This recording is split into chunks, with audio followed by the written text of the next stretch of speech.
want to fix the economy, spur business, create jobs. So why not focus on opening up new trade? That's the contention of a business group that says the Obama administration has basically pushed trade issues to the sidelines. Brink Lindsey is the vice president for research at the Cato Institute, and he joins us now from Washington, D.C. Brink Lindsey, welcome to the program. Thank you very much, Pimm. Glad to be on. All right, so Brink, explain what's been going on. You and I were just talking during the break about this whole idea that trade, at one point, trade policy was a very hot topic, very popular at cocktail parties and what was going on in Washington. And now you can't seem to get anyone to even spell the word trade. What's happened? No, it's AWOL. Nobody's talking about it. There's, of course, no end of other things to be talking about these days, and so it's understandable it's been shoved off to the dark corners. But still, right now, there's growing desperation in Washington about how to revive the economy. It's in a much deeper funk than people had thought it might be. The jobless rate is staying in double digits, and that's of great concern. And so people are thinking about how can we get the economy moving again. One of the things they could be talking about, but they're not, is renewing efforts and initiatives to open up markets around the world to stimulate commerce not only here but around the world. There's been a precipitous drop in world exports during this recent global downturn. In fact, one of the steepest downturns in exports since the Great Depression.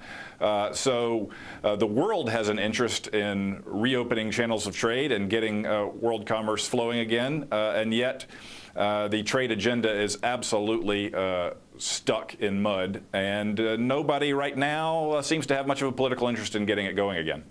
Brink, has the whole notion of free trade, do you think that it's been blamed for the downturn in the economy?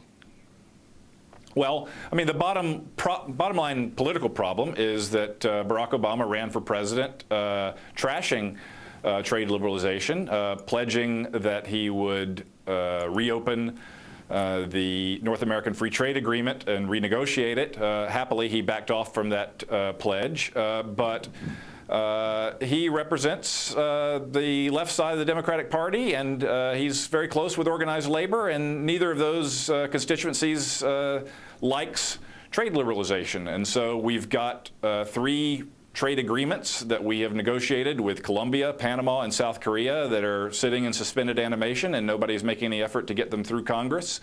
The president has no authority to go out and negotiate additional trade agreements because that authority expired. He is not making any effort to get new authority to go out and do anything. The World Trade Organization global trade talks are on life support, have been for years. There's no real effort to get that unstuck. So we see pretty much, really, I think the dominant mood in the Obama administration about trade is just hoping it would go away. If it comes up, then he's going to be pressured by Democratic interest groups to do the wrong thing, as he did in imposing duties on tires from China a month or two ago. And so maybe the best we can hope for is just nothing, at least not further protectionist moves. But alas, an opportunity to push the economy in the right direction through trade liberalization is being ignored. Brink, what about pending cap and trade legislation? What does that mean for global trade? Yeah, so in addition to just good old-fashioned tariffs and quotas as ways to block trade, there's other indirect ways. We've seen that already with the takeover of the U.S. automobile industry.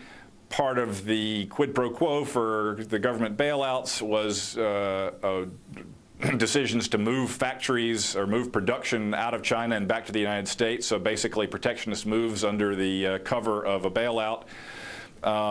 Likewise, we see a looming threat for a new kind of protectionism through the energy bill, the so-called cap and trade bill.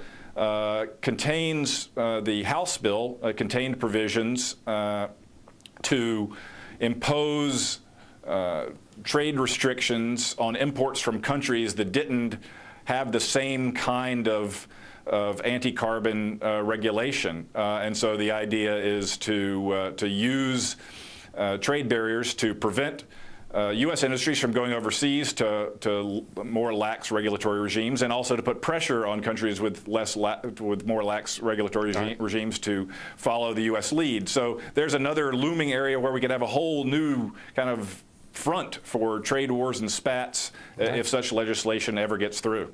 All right. Well, I want to thank you very much, Brink Lindsey, Vice President for Research at the Cato Institute, with One View on trade. All right.